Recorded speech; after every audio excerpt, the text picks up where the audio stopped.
Assalamualaikum warahmatullahi wabarakatuh. Bismillahirrahmanirrahim. Alhamdulillahi rabbil alamin. Wassalatu wassalamu ala asyrafil mursalin Sayyidina wa maulana Muhammad wa ala alihi wa sahbihi ajma'in. Amma ba'd. Ibu-ibu, bapak-bapak dan saudara sekalian, jamaah salat maghrib Masjid At-Taqwa yang dimuliakan Allah Subhanahu wa taala. Alhamdulillah, kita panjatkan syukur kepada Allah Subhanahu wa taala yang atas limpahan rahmat dan nikmatnya malam ini kita bisa hadir di masjid salat maghrib berjamaah, dan sekarang kita melanjutkannya dengan melakukan kajian ba'da maghrib. Kita mohon kepada Allah Subhanahu wa taala semoga seluruh rangkaian ibadah kita di malam hari ini diterima oleh Allah Subhanahu wa taala. Amin ya rabbal alamin. Mari kita mulai kajian kita dengan berdoa bersama-sama. Bismillahirrahmanirrahim. Asyhadu an la ilaha illallah wa asyhadu anna Muhammadar Rasulullah. Raditu billahi rabba wa bil islami dina wa bi Muhammadin nabiyyan wa rasula. Rabbi zidni ilman nafi'a warzuqni fahman wa hukma wa alhiqni bis salihin. Amin.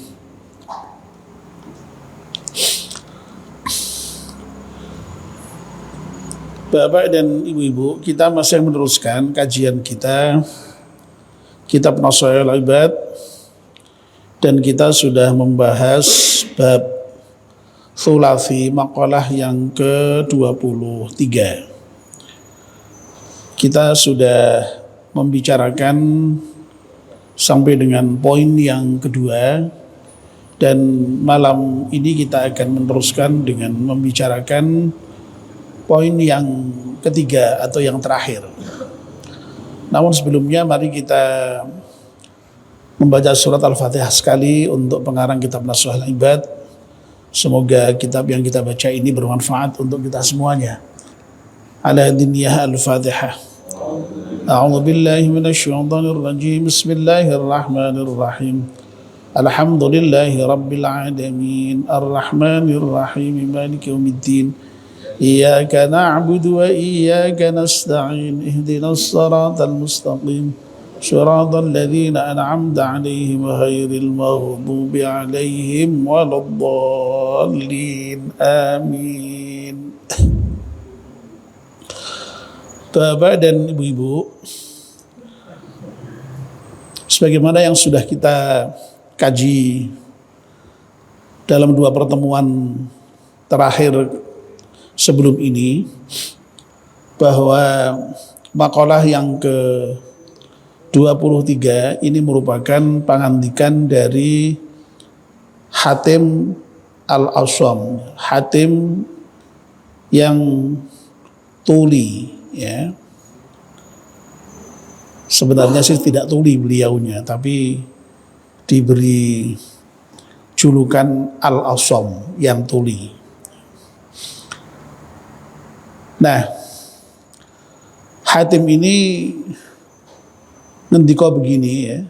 Ma min sabahin illa wa yaqulu syaitanu li ma ta'kulu wa ma talbasu wa aina taskunu. Fa aqulu lahu akulul mauta wa albasul kafana wa askunul qabra fayahrubu minni. Tidak ada waktu pagi kecuali setan itu bertanya kepada Hatim,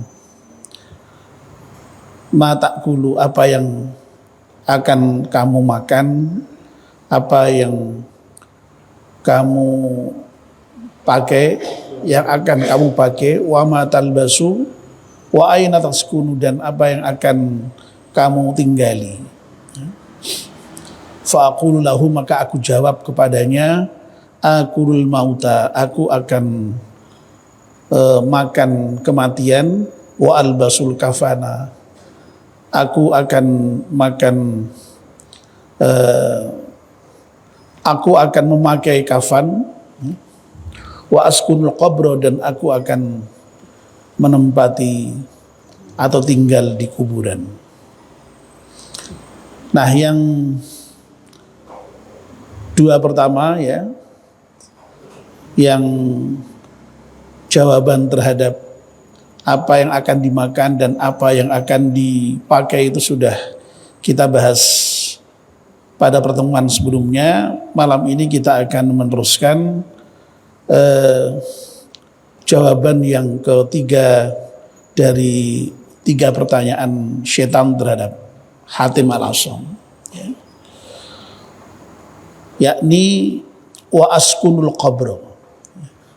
Jadi ketika ditanya wa aina taskunu, ya, Hatim al-Asam ini menjawab askunul qabro, aku bertempat tinggal di kuburan. Fayahrubu, ya, maka setan itu kemudian lari, ya. Syaitanu, ya, maksudnya yang lari itu adalah setan. Bidhammir ra'i, ini Imam Nawawi menjelaskan cara membaca kalimat fayahrubu, ya, fayahrubu bidhammir ra, dengan mendhammahkan ra-nya. Minni, lari dari siapa? Dariku, ya. Jadi tadi datang bertanya, dijawab, jawabannya seperti itu, lalu lari setannya dari Hatim itu, ya. Nah, Bapak dan Ibu-ibu yang dimuliakan Allah Subhanahu wa taala, sebagaimana yang kemarin sudah kita bahas ketika ditanya mengenai apa yang akan kamu makan, Hatim al-Asam menjawab, aku akan makan kematian, ya. Ketika ditanya apa yang akan kamu pakai, aku akan memakai kafan, ya. Nah, itu kan semua sesungguhnya ketika kita terlibat dalam aktivitas kita sehari-hari, ya, untuk memenuhi kebutuhan pangan, kebutuhan sandang, itu hendaknya kita ingat pada kematian sesungguhnya itu, ya.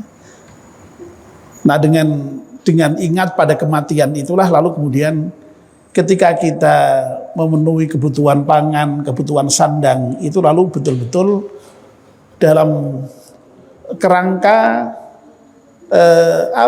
ingat kematian itu. Artinya apa? Ya pasti kemudian lalu ya tidak sembarangan. Pasti ketika memenuhi kebutuhan sandang, kebutuhan pangan itu ya lalu kemudian sesuai dengan apa yang diajarkan oleh Allah Subhanahu wa taala, dan demikian juga diajarkan oleh nabinya, dan dengan begitu lalu kemudian ya ketika kita mati nanti itu ya nyaman, dalam pengertian bahwa kita tidak akan terbebani dengan persoalan-persoalan yang terkait dengan pemenuhan kebutuhan pangan dan juga sandang kita, ya. Ya. Nah, lalu demikian pula, ya, ketika ditanya mengenai apa yang akan engkau tempati, ya, Hatim ini menjawab yang akan ditempati ya kuburan. Lagi-lagi ini pun juga intinya itu ya Hatim itu ya apa namanya, terkait dengan persoalan papan sekalipun itu yang diingat itu ya Ya kematian itu, kuburan itu kan ya tempat setelah kita mati itu, ya. Ya. Jadi meskipun toh sesungguhnya yang disebut dengan alam kubur itu bukan kuburannya itu ya. Jadi kalau kuburan itu ya memang ya kuburan itu ya. Jadi di mana tempat orang yang wafat dikuburkan itu. Ya. Ya. Tapi kan tidak semua orang tuh ketika wafat dikuburkan. Wong nyatanya ada yang dibakar, ada yang macam-macam gitu ya. Ya. Ada yang bahkan kemudian dia tidak dikuburkan, tidak dibakar karena meninggal di laut lalu entah hanyut kemana, kan ya tidak ada kuburannya ya. Jadi sekali lagi ya, tapi semua kalau sudah mati berada di alam kubur ya. Jadi kubur itu sesungguhnya merupakan alam ya. Alam salah satu tahapan ketika kita itu sesudah hidup di dunia ini ya. Kita ini kan hidup itu kan berkali-kali ya. Ya. Semua mati lalu kemudian dihidupkan di alam arwah, alam ruh di rahim ibu kita itu ya. Lalu kemudian hidup di alam dunia sekarang ini ya. Lalu kemudian nanti dimatikan, lalu kemudian dihidupkan lagi ya. Ya. Ya. Di alam kubur ya, nanti dibangkitkan di alam akhirat ya. Jadi alam itu macam-macam sesungguhnya ya. Ya alam kubur itu alam barzah ya, alam yang memisahkan antara alam dunia dengan alam akhirat. Dia tidak merupakan bagian dari alam dunia, tapi juga tidak merupakan bagian dari alam akhirat. Alam yang berada di tengah-tengah antara akhirat dengan dunia. Ya, ya alam ketika kita menanti ya memang untuk mendapatkan jaza atau mendapatkan balasan dari Allah Subhanahu wa taala dengan seadil-adilnya di akhirat nanti. Ya. Tetapi jangan lupa ya, dalam banyak hadis itu diinformasikan bahwa orang itu di alam kubur itu sudah mendapatkan balasan itu ya. Wong nyatanya di alam kubur sudah ada siksa kubur, ada nikmat kubur. Loh, itu kan sudah ada balasan sebenarnya. Ya. Cuma belum dalam pengertian balasan yang sesungguhnya. Ya, balasan sesungguhnya itu dari Allah itu ya setelah manusia dihisab. Setelah dihisab baru kemudian ada hari keputusan, baru kita ditentukan di mana, itu baru betul-betul yang disebut dengan yaumul jaza, hari pembalasan. Ya. Makanya Pak Quraish Shihab itu ketika membahas mengenai siksa kubur, nikmat kubur itu beliau menyebutnya sebagai semacam panjar begitu atau DP lah istilahnya lah ya. jadi apa panjar itu apa panjar itu ya, panjer itu lah ya, panjer dalam bahasa Jawa itu loh ya. Ya ini pendahuluan, betul ya, pendahuluan tadi itu ya. Jadi siksanya siksa pendahuluan, nikmatnya juga nikmat pendahuluan, belum nikmat dalam pengertian yang di surga belum ya. Baru Raudhatam min riyadil jannah ya. Satu taman dari taman surga atau khufratam min khufarin nar. Satu jurang di antara sekian jurang dari neraka ya. Jadi itu alam kubur itu ya. Nah, sekali lagi al-qabr di sini itu ya bisa bermakna kuburan, bisa bermakna alam kubur itu sesungguhnya ya. Konotasinya bisa dua, pengertiannya bisa dua, bisa dalam pengertian memang kuburan, bisa dalam pengertian alam kubur ya. Jadi dua hal yang berbeda ya. Oke, kalau kuburan itu yang menunjuk pada tempat dikuburkan, tapi kalau alam kubur itu ya alam Ya tadi yang sudah kita jelaskan yang merupakan alam barzah atau alam memisah itu. Nah, sekali lagi ya, Hatim Al-Asam ini ketika ditanya mengenai apa yang akan kamu tempat tinggali itu ya, kubur itu tadi. Ya, ya tadi dengan kata lain ya sesungguhnya si Hatim Al-Asam itu ingin apa namanya menunjukkan ingat akan mati itu. Ya. Nah, bukan berarti lalu kemudian kalau kita lalu kemudian ingat akan mati itu lalu kemudian apa namanya kita itu ya tidak boleh membangun tempat tinggal yang baik, yang nyaman atau bahkan yang indah itu ya.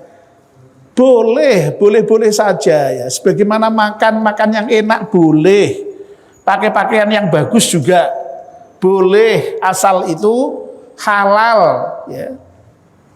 Nah persoalannya itu kan ketika seseorang itu memenuhi kebutuhan pangan dengan cara yang tidak benar, alias yang haram-haram pun juga dimakan, diterjang. Ya. Demikian pula ketika memenuhi kebutuhan sandang juga yang haram-haram juga dipakai ya. Kalau toh misalnya yang halal itu yang dipakai itu yang halal tapi bisa jadi menimbulkan kesombongan dengan pakaiannya. Haram juga akhirnya kan ya. Nah, begitu. Nah itu yang tidak boleh. Demikian pula ya, lalu punya tempat tinggal, kok lalu kemudian caranya mendapatkan tempat tinggal dengan cara yang haram. Ya, setelah mendapatkan tempat tinggal bagus untuk ke apa namanya, kebangga-banggaan lalu untuk menyombongkan diri, ya, punya istana bagus dan segala macam itu. Ya. Ya.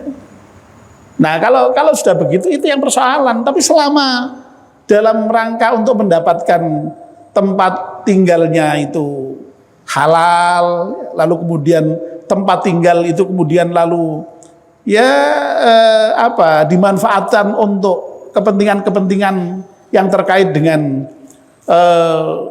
ibadah, baik itu ibadah yang sifatnya vertikal kepada Allah maupun ibadah sosial, itu kan bagus. Punya rumah besar bagus itu. Ya. Punya rumah bagus ya bagus itu. Oh sekali lagi Nabi kita itu ya pernah menyatakan Allah itu maha indah dan Allah itu mencintai keindahan. Jadi kalau kita cinta yang bagus-bagus, cinta yang indah-indah, senang dengan yang bagus, senang dengan yang indah itu malah bagus itu. Asal sekali lagi tidak menimbulkan kesombongan, tidak menimbulkan takabur yang ujung-ujungnya itu merendahkan orang lain. Ya. Itulah sebabnya maka ketika kita punya rumah itu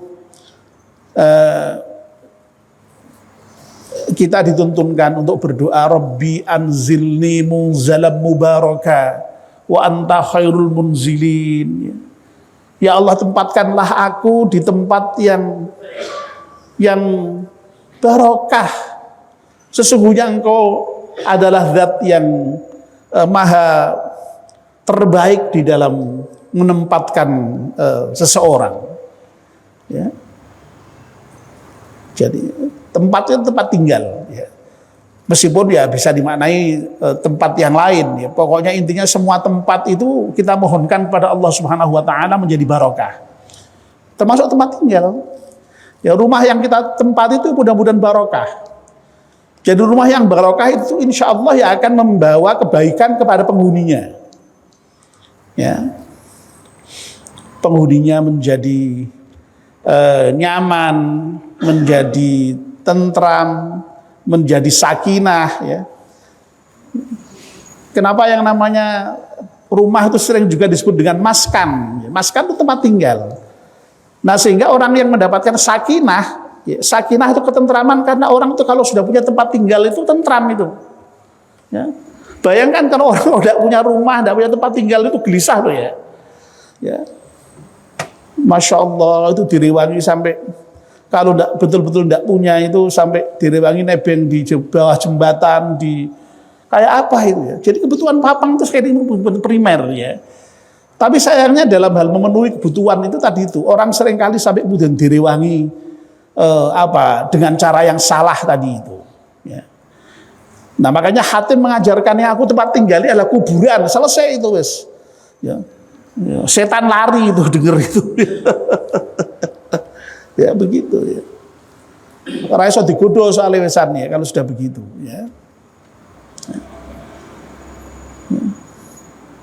Kemarin kayaknya ada yang men-share tuh di grup WA kita itu ya.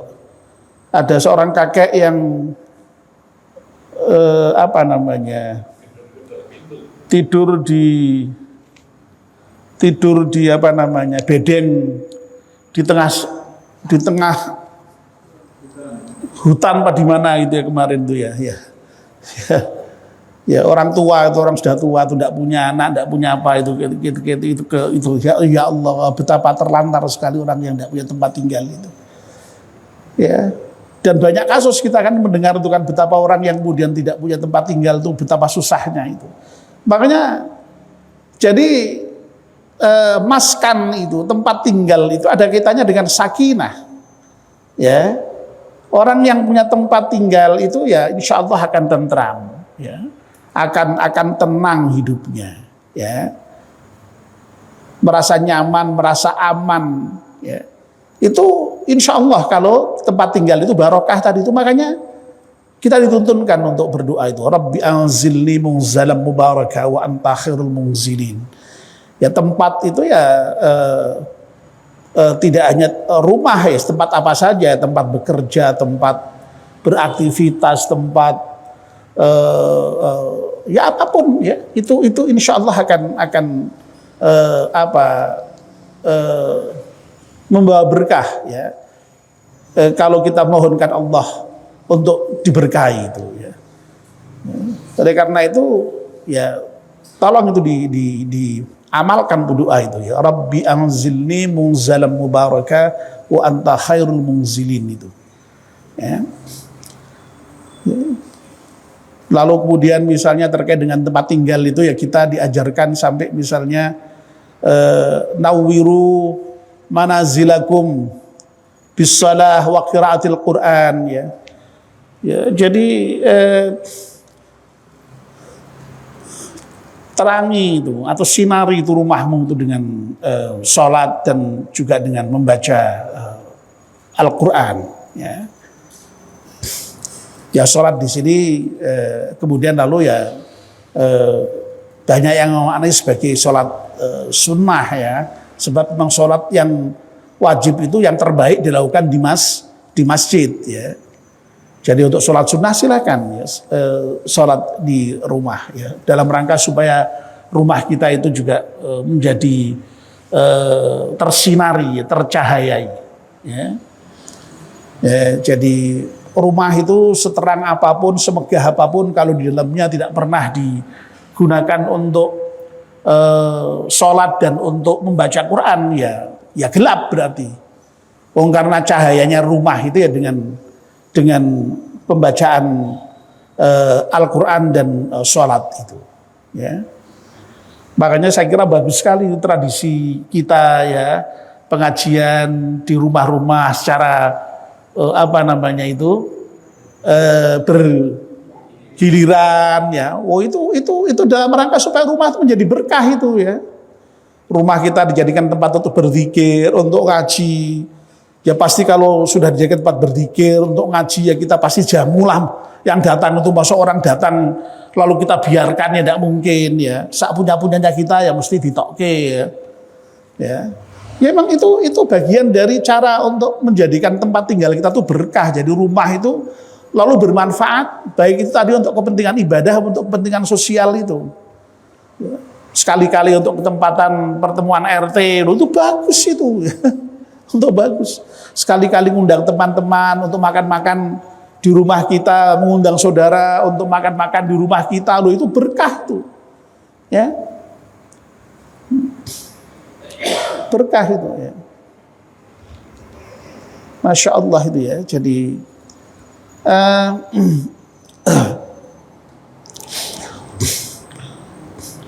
Itu bagian ya, bagi cara menjadikan rumah kita itu menjadi berkah tadi itu ya. Jadi intinya tuh rumah itu malah jangan kemudian lalu ditutup, dikunci ya, dipagari tinggi-tinggi ya. Enggak ya. Jadi sedapat mungkin terbuka untuk siapapun ya yang apa namanya supaya rumah kita itu menjadi berkah tadi itu. Dan boleh kita punya rumah bagus, boleh ya. Tidak harus rumahnya apa kuburan beneran tuh enggak ya. ya. Lalu kemudian lalu Hatim katanya aku akan bertempat tinggal di kuburan, lalu rumahnya enggak ditempati, lalu kemudian bikin rumah seperti kuburan ya enggak harus begitu. Ini sekali lagi lebih kepada membangun sikap mental ya, sikap mental kita terkait dengan persoalan rumah yang kita tempati itu. Ya termasuk kalau seandainya punya rumah lebih dari satu juga boleh, silahkan, asal bermanfaat, asal berkah. Ya. Dan caranya mendapatkan benar, udah itu aja ya. Tidak ada yang salah, tidak ada yang salah. Ya. Tidak ada yang salah, boleh saja. Ya. Nah dengan begitu, insya Allah apa namanya? Kalau dalam konteks Hatim ini, cerita beliau ini kan lalu kemudian setelah setan tanya ya, dijawab Hatim, wah jawabannya kok begitu ya, aku mau berpakaian kafan, mau makan kematian, mau bertempat tinggal di kuburan ya, fayah rubuh, setan itu lalu lari dariku ya, lari terbirit-birit. Lo ngapain goda orang seperti ini? Toh nggak bisa digoda ya.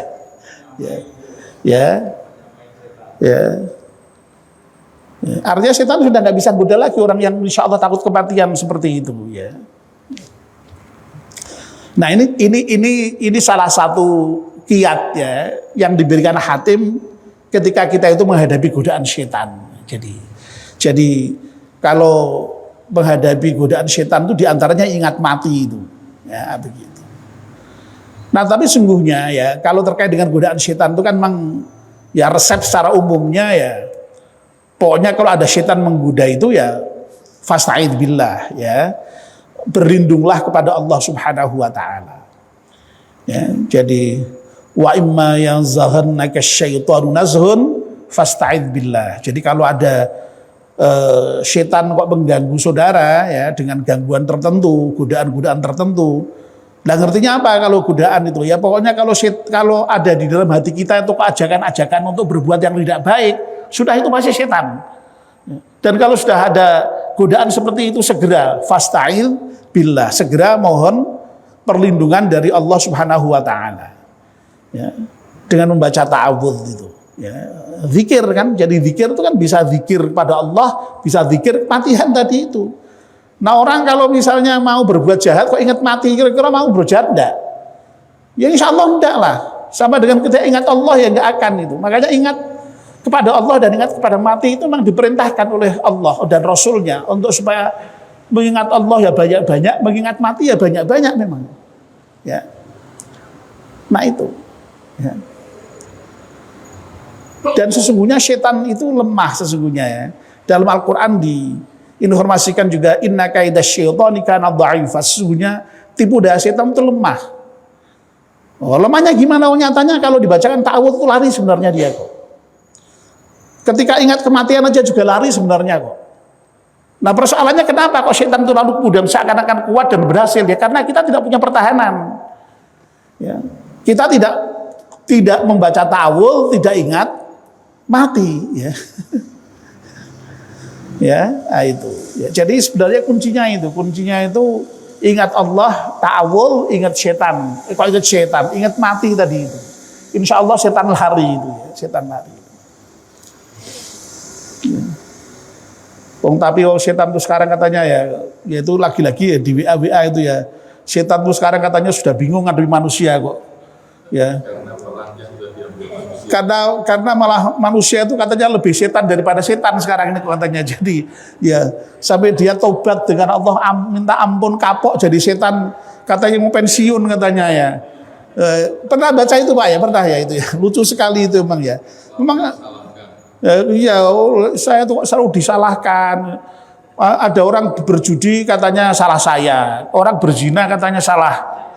Saya. Orang mencuri katanya salah saya. Lu kok ABKB saya, padahal dia sendiri yang enak kok nyalah-nyalahkan saya itu setan. Tobat deh, saya minta pensiun aja katanya, minta pensiun dini ya setan tuh ya Allah. Astagfirullahaladzim ya. Jadi jadi apa namanya ya? Jadi intinya kalau kita itu ingat mati itu ya, insya Allah tidak bisa digoda setan. Karena orang itu kalau ingat mati mestinya lalu kemudian yang diingat Allah, lalu kemudian dia pasti akan segera memenuhi kewajiban-kewajibannya kepada Allah dan meninggalkan semua larangan-larangan Allah itu, karena dia harus mempersiapkan kematiannya yang memang masa hidup yang kemudian selama-lamanya tidak akan pernah berhenti itu. Nah, kita hidup dunia ini kan sebentar aja berhenti nanti. Ya, kita itu kapan itu ya berhenti itu ya. Saya kemarin aja itu sudah takut tuh ya. Jadi saya tuh kemarin makan tuh sempat Bu, yang nggak bisa nelan tuh apa itu? Sereden itu sampai kemudian lalu saya tuh kayak seperti tiba-tiba kayak seperti nggak ingat apa-apa. Begitu saya sadar itu, saya ini sedang apa ya gitu ya? Terus ketika saya ingat, kok sedang makan ya? Ketika saya ngunyah sudah tidak terasa seperti nggak seperti makan itu. Lalu kemudian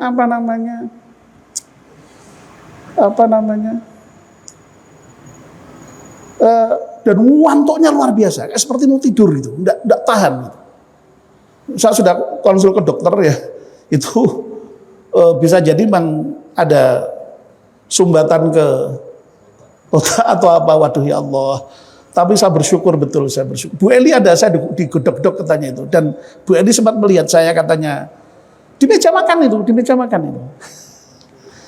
Ya Allah, ini saya, wah udah bisa kapan saja ya.